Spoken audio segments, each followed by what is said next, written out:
Okay, students, now we will start with application to sudden increase in power input. We were discussing about equal area criteria, and this is one of the scenario or cases of equal area criteria. So what happens to equal area criteria if there is a sudden increase in input? So how can your input be increased? As we have already discussed, that your input can be increased by increasing the mechanical input power. So we are here in this lecture, we are discussing about what is the impact of that sudden increase in input power on the equal area criteria and the stability of the system, and how can we calculate the maximum input or the maximum amount of input power that can be applied to a system that it will remain in a stable state. So यहाँ पे हमें क्या कर रहे हैं इस section के अंदर, मैं आपको रिपीट कर रहा हूँ, वो ये कि इक्वल एरिया क्राइटेरिया को के एक सिनेरियो को हम डिस्कस कर रहे हैं। और इस सिनेरियो में क्या हो रहा है कि हम ये कर रहे हैं कि अपने जनरेटर के ऊपर सडनली क्या हुआ, उसकी जो इनपुट पावर है वो इनहेंस हो गई, इंक्रीज हो गई। उसकी जब पावर इंक्रीज हुई तो उससे क्या हुआ, जब एकदम से उसकी पावर इंक्रीज होगी तो उससे क्या होगा, उसकी वो एक्सेलरेशन गेन करेगा।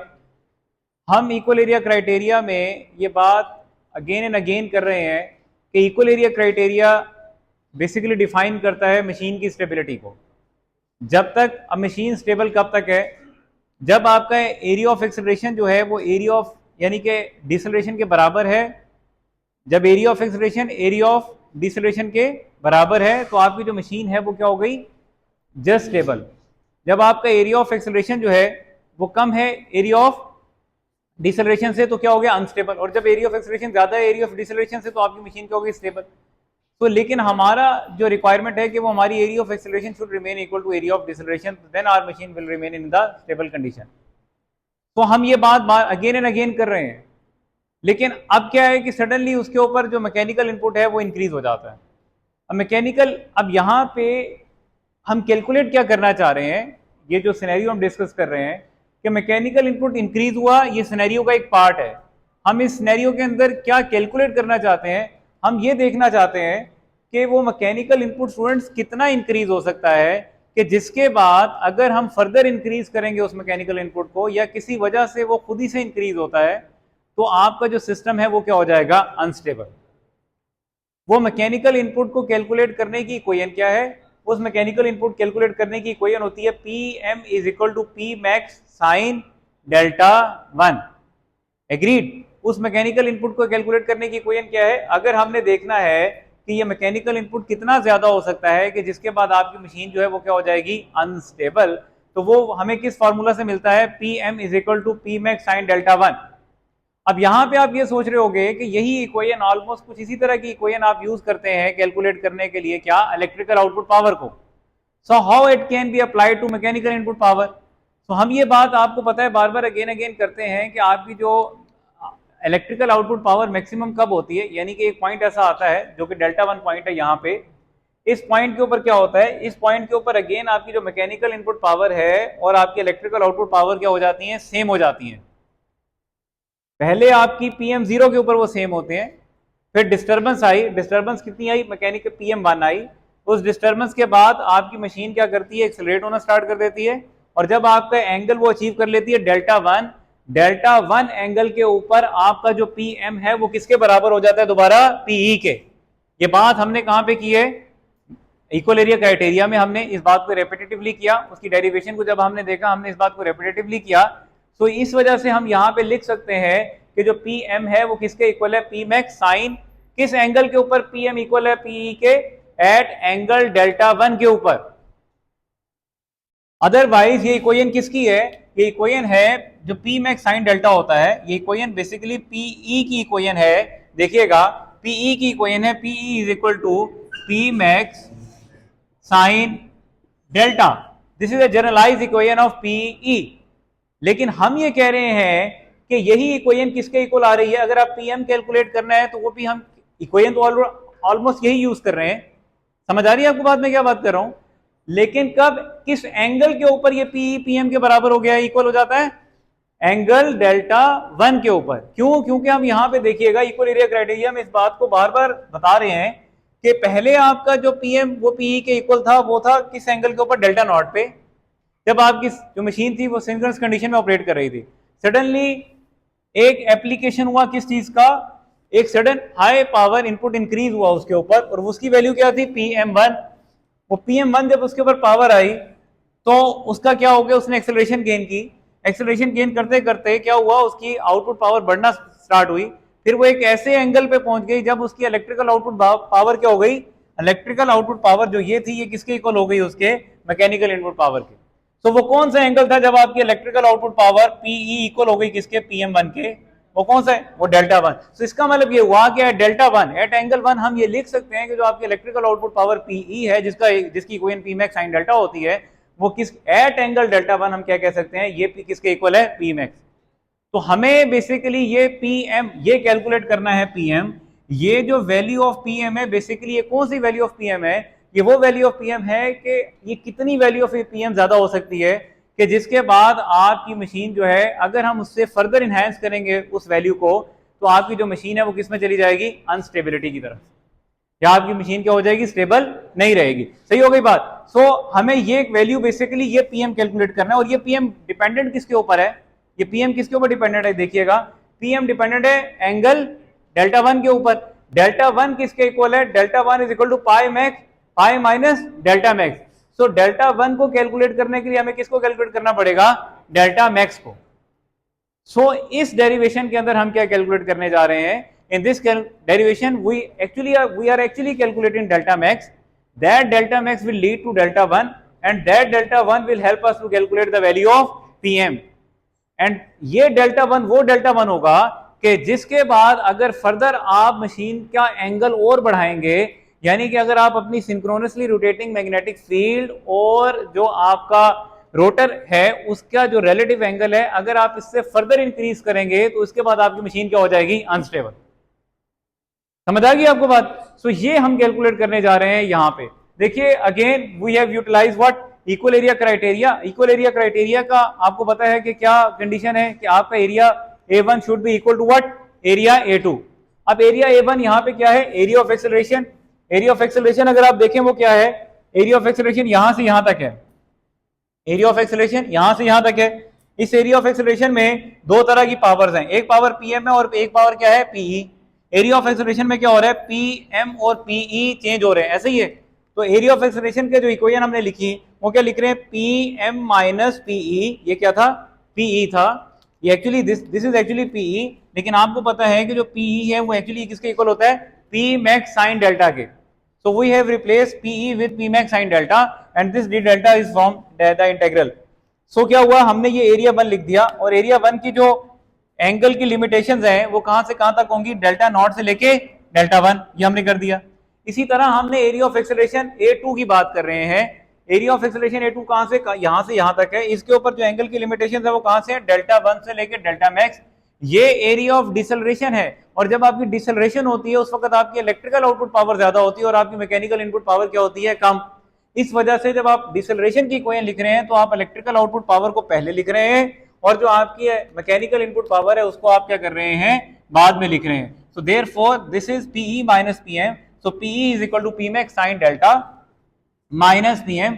सो as we know that A1 is equal to A2. So here in this equation we are basically equating this equation and this equation and writing in here in the form of one equation. So we have equated both of the equation. हमने इस equation को और इस equation को equate किया और यहाँ पे लिखा, और यहाँ पे हमने ऐसे लिखा कि देखिएगा यहाँ पे आपको थोड़ा सा मैंने ये स्टेप को एक 2 स्टेप्स को यहाँ पे इकट्ठा करके लिख दिया। यहाँ पे है क्या? देखिए आपके पास ये लेफ्ट हैंड साइड को पहले आप देख लें। Just look at here on the left hand side. Left hand side पे क्या आपके पास? एक PM है और दूसरा क्या है? Pmax sin डेल्टा है। आपका जो इंटेग्रल है वो दोनों पे अप्लाई हो रहा है। Pmax sin डेल्टा पे भी अप्लाई हो रहा है और किसके ऊपर हो रहा है? PM पे भी हो रहा है। जो PM है उसके साथ तो कोई साइन की वैल्यू नहीं है जिससे चेंज होना है, तो PM के ऊपर जब इंटेग्रल अप्लाई हुआ तो वो क्या बन गया? PM delta 1 minus delta naught. और जो Pmax है इसको हमने एज एन इंटीग्रल की फॉर्म में यहाँ पे लिख लिया with its limits. Similarly on the right hand side we have gone there, ये वाला पार्ट हमने लिमिट्स के साथ लिख लिया और इस पार्ट के ऊपर हमने लिमिट्स अप्लाई कर दी। और लिमिट्स हमने अप्लाई ऐसे की कि देखें ये क्योंकि पीएम था तो इसके ऊपर लिमिट्स कहां से कहां अप्लाई होगी, डेल्टा मैक्स से डेल्टा वन। फिर क्या किया हमने नेक्स्ट स्टेप में, देखिएगा हमने इस नेक्स्ट स्टेप में सिंपली इस नेक्स्ट स्टेप को सिंप्लीफाई करके लिखा और क्या किया कि जो PM delta one minus delta not है इसको हमने मल्टीप्लाई किया यहाँ पे और फर्दर इसको सिंप्लीफाई करके इस इक्वेशन को लिख दिया। अब जब हम इस स्टेप में आए तो हमें पता चला कि कुछ एक्सप्रेशन है जो कि एक दूसरे को कैंसिल आउट कर सकते हैं, और वो कौन से एक्सप्रेशन थे, देखिएगा ये पीएम डेल्टा वन ये और ये जो पीएम डेल्टा वन है they will cancel out each other. So your equation will left with minus pm delta naught here on this side and minus pm delta max on this side. So what we do is that next step में हमने क्या किया कि जो pm के साथ जो variables थे कोफिशिएंट से, हमने जो pm के साथ कोफिशिएंट से हमने क्या किया उनको एक साइड पे कर लिया। वो क्या हुआ, pm के साथ जो भी आपके साथ वेरिएबल वो एक साइड पे आ गए, ये देखिएगा लेफ्ट हैंड साइड पे, और जो p max के साथ थे उनको हमने दूसरी साइड पे कर लिया और अपनी इक्वेशन को इंटीग्रेट भी कर लिया। हमने जब इसको इंटीग्रेट किया, इसको इंटीग्रेट करेंगे तो क्या बनेगा, P max sine delta one minus मतलब सॉरी कॉस के साथ कॉस डेल्टा नॉट माइनस क्या होगा delta one minus cos delta naught. और इसी तरह यहां पे आपके पास जो राइट हैंड साइड पे ये हो जाएगा P max cos delta max minus delta one. So जब हमने इसको सिंप्लीफाई किया, सिंप्लीफाई करने के बाद आपके पास पी मैक्स कॉमन आ गया, cos delta not minus cos delta max रह गया, और दोनों साइड्स पे जो डेल्टा वन की एक्सप्रेशंस थी लेफ्ट हैंड साइड पे भी और डेल्टा राइट हैंड साइड पे भी जो P max cos delta one की वो साइड्स पे एक्सप्रेशन आएंगी, जब आप इनका इंटीग्रल लेंगे वो दोनों क्या हो जाएंगी दोबारा कैंसिल। यहां पे देखें ना आपके पास एक एक्सप्रेशन आएगी ना दोनों में, इस साइड पे एक एक्सप्रेशन आएगी P max cos delta one आएगी एक एक्सप्रेशन या नहीं आएगी, सही है, और किस साइन के साथ आएगी, नेगेटिव साइन के साथ। इसी तरह यहां पे भी एक एक्सप्रेशन आएगी, कौन सी, वो आएगी आपके पास P max cos delta one, यहां पे भी आएगी और किस साइन के साथ आएगी, नेगेटिव साइन के साथ। तो ये जो राइट हैंड साइड पे P max cos delta one आएगी एक्सप्रेशन, और जो आपके पास लेफ्ट हैंड साइड पे कॉस डेल्टा वन एक्सप्रेशन आएगी, ये दोनों एक दूसरे के साथ क्या कर देंगे, कैंसिल आउट कर देंगे। उन्होंने कैंसिल आपके किया तो आपके पास बच सिंपल गया P max cos delta not minus cos delta max. तो अब आपकी जो एक्सप्रेशन है वो इस फॉर्म में आ गई है। अब क्या कर रहे हैं, यहां पे आपको पता है, देखिएगा इस इक्वेशन में हम पीएम को रिप्लेस कर देंगे। स्टूडेंट्स जरा गौर से देखिएगा, यहाँ पे हम इस इक्वेशन में ये इक्वेशन हमारे पास आ गई है सिंप्लीफिकेशन के बाद, इसमें हम पीएम को रिप्लेस कर देंगे किससे, PM is equal to P max sine delta max. और डेल्टा मैक्स हम क्यों कह रहे हैं, हम इसलिए कह रहे हैं P max sine delta max क्योंकि हम ये देखना चाहते हैं वो कौन सा वैल्यू, क्योंकि जो पी में हम बेसिकली देखना चाह रहे हैं वो कौन सा value of mechanical input power होगी जिसके बाद आपका जो सिस्टम है वो क्या हो जाएगा, अनस्टेबल। तो वो मैकेनिकल इनपुट पावर अगर आपने कैलकुलेट करनी है तो then it will move towards maximum angle delta max. तो दैट्स व्हाई हम वो मैकेनिकल इनपुट पावर कैलकुलेट करने के लिए एंगल कौन सा इस्तेमाल करेंगे, डेल्टा मैक्स। तो इस वजह से हम कह रहे हैं कि पीएम यहाँ पे वो वाली कैलकुलेट करनी है, तो उसके लिए उसका जो फॉर्मूला है वो P max sine delta max है। अब इस इक्वेशन में हम पीएम को रिप्लेस कर देंगे किससे, P max sine delta max से।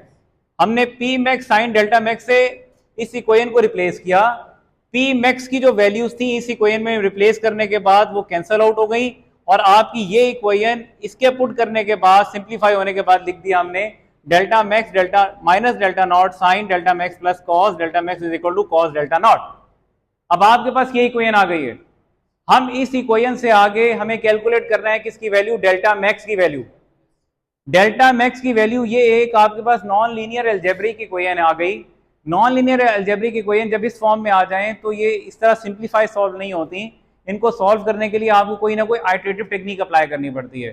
सो वो आइटरेटिव टेक्निक जो भी आप अप्लाई करें, आइटरेटिव टेक्निक अप्लाई करने के बाद आपके पास किसकी वैल्यू आ जाएगी, यहां से डेल्टा मैक्स की वैल्यू आ जाएगी। किसकी वैल्यू आएगी, delta max.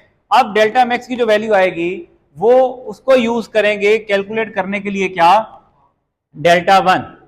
Delta one is equal to pi minus delta max. और पाई माइनस डेल्टा मैक्स क्यों है, आपको पता है ये डेल्टा वन यहां तक है, पाई ये होल कर्व है आपकी, तो डेल्टा मैक्स किसके इक्वल हो, सॉरी आपका जो डेल्टा वन है, डेल्टा वन जो है वो किसके इक्वल होगा, पाई माइनस डेल्टा मैक्स करेंगे तो आपका किसके इक्वल आ जाएगा, डेल्टा वन के इक्वल आ जाएगा। So delta one is equal to basically pi minus delta max. और ये क्यों पाई अगेन डेल्टा मैक्स जो डेल्टा 1 है वो पाई माइनस डेल्टा मैक्स यहाँ पे क्यों इक्वल आ रहा है, क्योंकि हम ये सपोज कर रहे हैं या अज्यूम कर रहे हैं कि जो आपका एरिया ऑफ एक्सेलरेशन है वो किसके इक्वल है, एरिया ऑफ डिसलेरेशन के इक्वल है। अगर एरिया ऑफ एक्सेलरेशन इक्वल है एरिया ऑफ डिसलेरेशन के, तो देन आपके पास वो एंगल जिसकी वजह से एक्सेलरेशन हुई वो कौन सा एंगल था, डेल्टा 1। वो एंगल जहां तक डिसलेरेशन हुई वो क्या था, डेल्टा मैक्स। सो इस एंगल का डिफरेंस 0 से और इस एंगल का डिफरेंस पाई से, क्योंकि वो सेम है, इस वजह से हम ये कह सकते हैं कि delta 1 is equal to pi minus delta max. और ये कंडीशन किस वजह से ऐसे हम लिख पा रहे हैं, क्योंकि हम ये सपोज कर रहे हैं, अज्यूम कर रहे हैं because of equal area criteria कि जो आप एरिया ऑफ एक्सेलरेशन है वो किसके इक्वल है, एरिया ऑफ डिसलेरेशन के। तो इस वजह से अब आपने यहां से क्या कैलकुलेट कर लिया, डेल्टा 1। जब आपके पास डेल्टा 1 कैलकुलेट हो गया, इस डेल्टा 1 की वैल्यू आप यहां पे पुट करेंगे और उससे आप वो value of mechanical input power calculate कर लेंगे, वो maximum value of mechanical input power calculate कर लेंगे कि जिसके बाद अगर फर्दर आप उसको इंक्रीज करेंगे तो आपका सिस्टम क्या हो जाएगा, अनस्टेबल। So I hope के students you have understood the concept of application to sudden increase in input power in case of equal area criteria. Thank you very much.